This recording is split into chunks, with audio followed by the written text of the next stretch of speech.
Reporter বিপ্লব মুখার্জি আবার লেখা শুরু করেছে তার বোর্ডের বলাৎকারের পুনঃতদন্তের জন্য।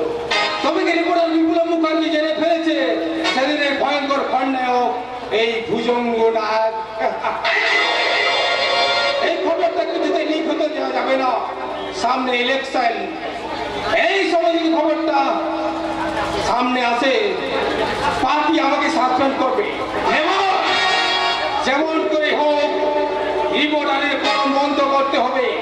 ওকে টোপ দেব, টোপ। টোপ যদি না গেলে তোকে আমি ফিনিশ। আমি ভুজঙ্গ কেউটের মতো ছবল করি না, অজগরের মতো আস্ত গিলে খায়। মানে কি ব্যাপার আমার এমন হন্তদন্ত ছুটে এলি কেন? कादम हो रहा था मालिक 22 साल पहले जो पुलिस ऑफिसर का और उसका बीवी को हम लोग खून गई थी और सारा पुलिस ऑफिसर अभी तक जिंदा है मालिक। सेठी और वो पुलिस ऑफिसर के साथ अचानक वो सरकार का भी मुलाकात हो गई थी।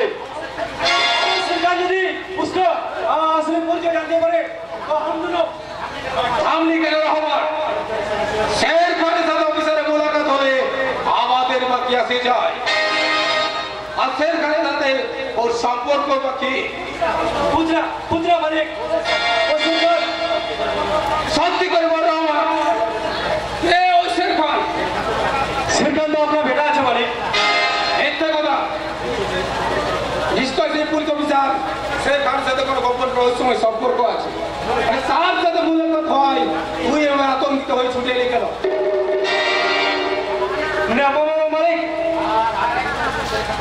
মালিক গোপন করে পালিয়ে গেছি। আজ তোকে বলতে হবে কে ওই शेर खान? আমি সব বলছি মালিক ও सरकार मेरा अपना बना दे और আমি कुछ भी छुपावे ना। তাহলে কে ওই शेर खान? वो पुलिस वाले का साल का छोटा लड़का है मालिक रावण।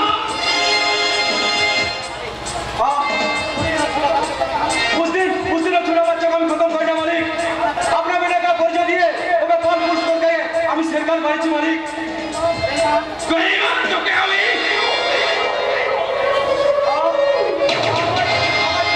मालिक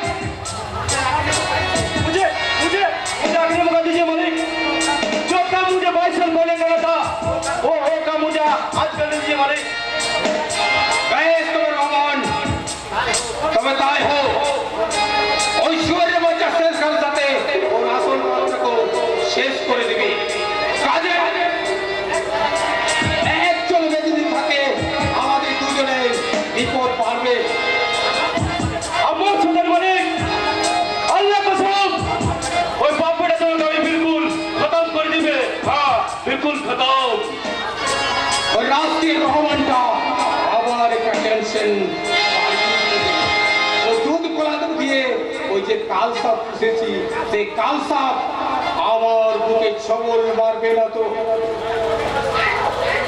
চিন্তা করবেন না স্যার, আমি ঝাড়ফুঁক করে আপনার জিনিস না মানে সাপের বিষ নামিয়ে দেব। সাপের বিষ? হ্যাঁ, আসলে আমার দাদু ছিলেন কাউর কামাখ্যা ফেরত বিখ্যাত ওঝা। 7 দিনের সাপে কাটা মরা রোগী সেই দাদুর কাছ থেকেই আমি কিছু বিদ্যে শিখে বেশ করেছি। আর ডিউটি ছেড়ে এখানে কেউ দাঁড়িয়ে করছিস? না স্যার, আমি এসেছি শক্তিমানকে ধরতে। শেখ তোমার কি তোমার ধরা বা হেলে সাপ নাকি তাকে মন্ত্র দিয়ে বস করে ধরে নিয়ে যাবি? হেলে আর গেলে তো আমার কাছে একেবারে বাচ্চা ছেলে স্যার। আজ তো অজগর কেউ আমি শোনা মানে বলছিলাম কোন খবর আছে আজ নাকি শক্তিমান আপনার বাড়িতে অতিথি হয়ে আসবে। আর বড়বাবু বলছিলেন আমি যদি ওই শক্তিমানকে ধরতে পারি তাহলে আমাকে নাকি ছোট একেবারে বড় হাবিলদারে প্রমোশন করে দেবে। আর সেই জন্যই তো আমার এখানে আসা। তোমার কি মাথা ছিঁড়েছে নাকি?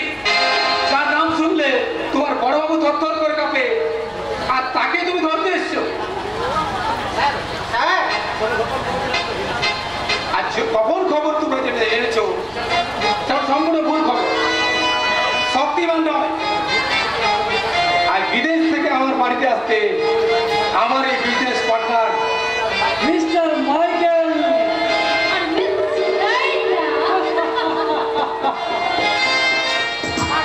আমার না যদি কিছু গলত না আছে তবে আপনি মিস্টার না। হাই মিস্টার মাইকেল, আমি দুজন। হ্যালো মিস্টার না, hello. Hello, Hello, young man. Oh my God! Police! Mr. Michael! এই পুলিশ আমাকে অ্যারেস্ট করবে নাকি? Don't fear my darling, don't fear. এখানে ক্রিমিনাল আর পুলিশ চোরে চোরে মাস্তুতো ভাই আছে। কি বলেন মিস্টার নাগ? तुम लोग बहुत स्मार्ट আছে। बहुत हैंडसाम भी আছে। কি নাম তোমার? আজকে হারাধন রইলা। উই মাছ। এখনো কিছু নাম হলো নাকি?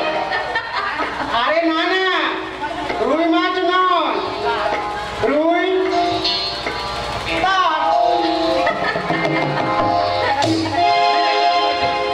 তোমাকে আর ভেঙে বলতে হবে না। মিস্টার মাইকেল, ও তো পরশু আপনার পছন্দ করা ছিল, দুদিন লেট হওয়ার কারণ পুলিশে ঝামেলায় পড়ে নিত। पुलिस, अरे मिस्टर, इंडियन पुलिस के तो हम लोग पुटुल की नापी की ना चाहे। अपना सही हमारे पहले कुछ जाना पहचाना ना छिलो, तो कुछ ढेर हो ही गए। Am I right, mister Diana? Right. কিন্তু মিস্টার মাইকেল তাহলে আমাদের বিজনেসের ব্যাপারে কথা বলা যাক নাকি? हाँ जरूर। लेकिन पुलिस लोग, I mean विमान, আরে দেখ, রুই মাছ নয়, রুই দাস। ওকে নিয়ে ভাবেন না, ও পুলিশ হলো অত্যন্ত আমার মানে বিশ্বস্ত লোক। ओके मिस्टर नाग, आज हमें अपना जेतोर डायमंड दिए पर इंडियन मार्केट हमें सिर्फ 15 करोड़ रुपीस, लेकिन अपना के दिए हमें सिर्फ 5 करोड़ रुपया। বড় লোক বলছে, মাল মাত্র 5 কোটি। ও দেখি हाँ দেখি। हाँ जरूर दिखावे, जरूर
মিথ্যে কথা।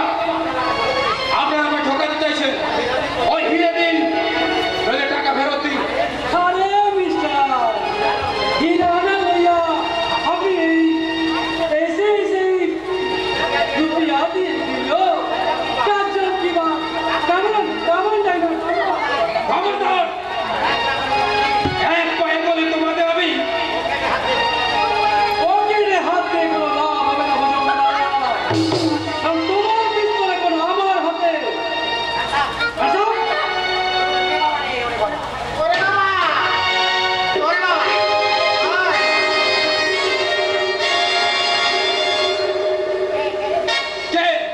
কে তুমি? যে তোমার কালো হাজার কালো মনের কাঁটা ছড়িয়ে দিচ্ছে তোমার সামনের সবার মধ্যে যে প্রতিবাদের প্রাচীর তুলে দিয়েছে আমি সেই অসহায়ের বন্ধু শয়তানের দুশ্মন আর ধনের জন শক্তিমান শক্তিমান?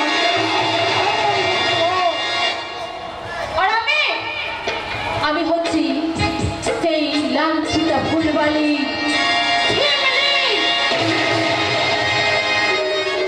এই সুযোগে আমি ডাইনা সেজে তোমার সাথে আমার বহু পুরনো দিনের হিসাব বাকি আছে বললাম না আর সেই হিসেব মেটাতে বারবার আমি তোমার উপর আঘাত আনবো তোমাকে আগে আমি পথের ভিখারি বানাবো তারপর আমি তোমাকে তিল তিল করে একেবারে শেষ করে দেবো শক্তিমান? Doctor! Ambulance! Namaste mister namaste namaste doctor! Doctor ambulance কি হবে? আমি বোধহয় হাঁটতে করবো স্যার তাই আগাম শোনাও। যাওয়া যাবে না স্যার। তার মানে এই প্যান্টের ভিতরে আটকে আছে। নড়লে পড়ে যাবে কি? পায়খানা শক্তিমানের মনে শোনাও, আইসে গেলাও। জুতো পেটা কর। যাচ্ছি স্যার এই অবস্থায় গেলে চারিদিকে শুধু গন্ধই ছড়াবে। আর এই বর্দির অপমান হোক, তার চেয়ে আমি বলি পালাম।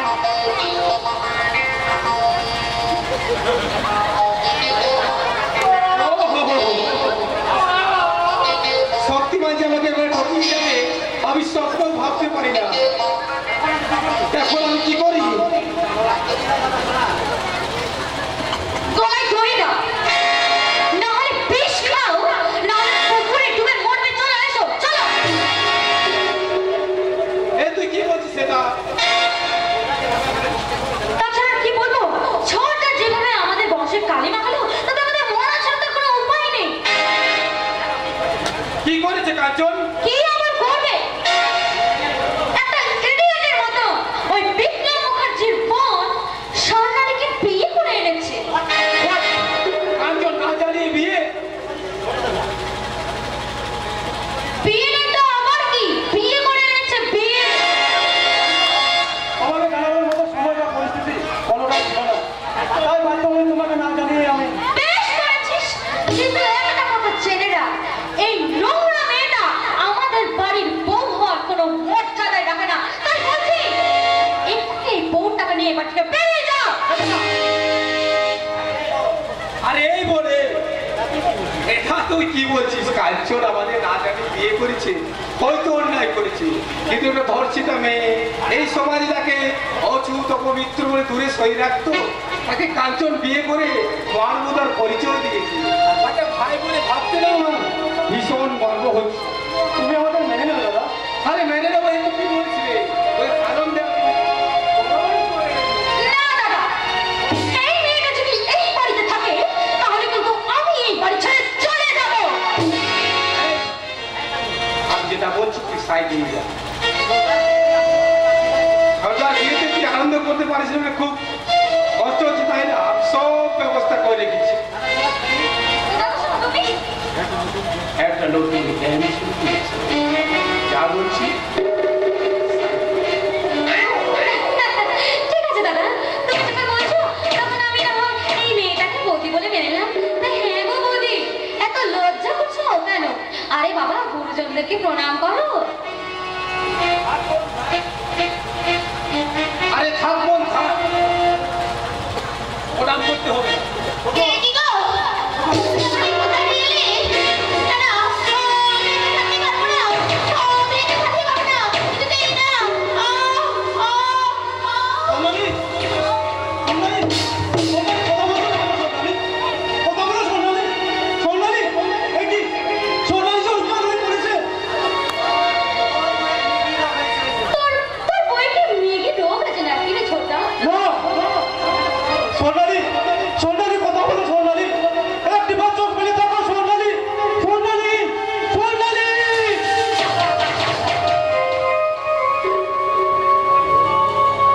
আমি ভুজঙ্গ বাড়ির সারা, তবে কখনো কেউটের মতো সবল মারি না, অজগরের মতো অস্ত গিলে